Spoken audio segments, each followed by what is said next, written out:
नमस्कार, मी पंजाब सध्या 16 ऑक्टोबर पर्यंत कसलाच पाऊस येणार नाही, त्याच्यामुळे खास करून ही शेतकऱ्यासाठी आनंदाची बातमी.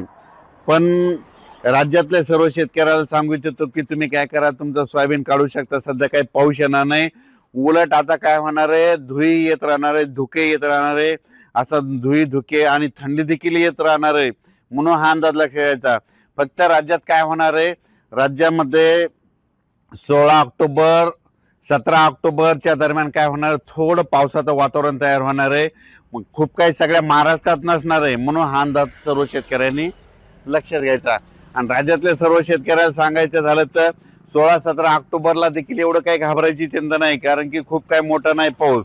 फक्त काय होणार आहे, आंध्र प्रदेश, तामिळनाडू, कर्नाटका, तेलंगणा त्या परिसरामध्ये त्या राज्यामध्ये पाऊस पडणार आहे. त्याच्यामुळे काय होणार आहे, महाराष्ट्राचे जे सीमालगतचे जिल्हे आहेत, मग त्याच्यामध्ये यवतमाळ जिल्हा, नांदेड जिल्हा, लातूर जिल्हा, हिंगोली जिल्हा, परभणी जिल्हा, धाराशिव जिल्हा, सोलापूर जिल्हा, सांगली, सातारा ह्या पट्ट्यामध्ये थोडंफार वातावरण थोडं जास्त राहणार आहे, म्हणून हा अंदाज लक्षात यायचा. म्हणजे 16-17-18च्या दरम्यान खूप काही राज्यात एवढा काही मोठा पाऊस पडणार नाही, म्हणून हा अंदाज सर्वप्रथम शेतकऱ्यांनी लक्षात द्यायचा. पण राज्यातल्या सर्व शेतकऱ्याला सांगू इच्छितो की राज्यामध्ये यावर्षी मात्र दिपावलीत पाऊस येणार आहे, म्हणून हे देखील लक्षात घ्यायचं. कारण की यावर्षी दिपावलीत पाऊस येणार हे देखील तितकं खरं आहे. पण त्याच्यानंतर राज्यात मग सगळ्या राज्यातला पाऊसच कधी निघून जाणार आहे, दिपावली झाल्याच्या नंतर राज्यातला.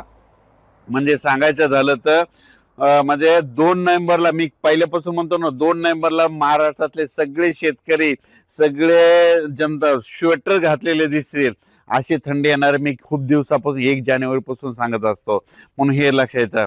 पण राज्यात मात्र सर्व शेतकऱ्यांसाठी आनंदाची बातमी. राज्यामध्ये आता 15 ऑक्टोबर पर्यंत कसलाच पाऊस पडणार नाही. म्हणजे खूप काही मोठा पाऊस नसणार. फक्त काय असं माहितीये का, की स्थानिक वातावरण तयार होऊन थोडाफार पाऊस येऊ शकतो, म्हणून हा अंदाज सर्व शेतकऱ्यांना लक्षात यायचा.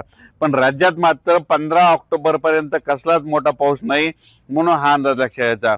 पण राज्यात 16-17च्या दरम्यान तुरळक ठिकाणी वातावरण तयार होणार आहे, खूप काही मोठं नसणार आहे, म्हणून हे देखील सर्व शेतकऱ्यांनी लक्षात यायचं. राज्यातला ते 15, 16, 17, 18चा जे थोडाफार पाऊस येणार आहे ते सर्वदूर नसणार आहे, कुठेतरी तुरळक भागात भाग बदलत बदलत पडणार आहे, म्हणून हे देखील सगळ्या शेतकऱ्यांनी लक्षात घ्यायचं.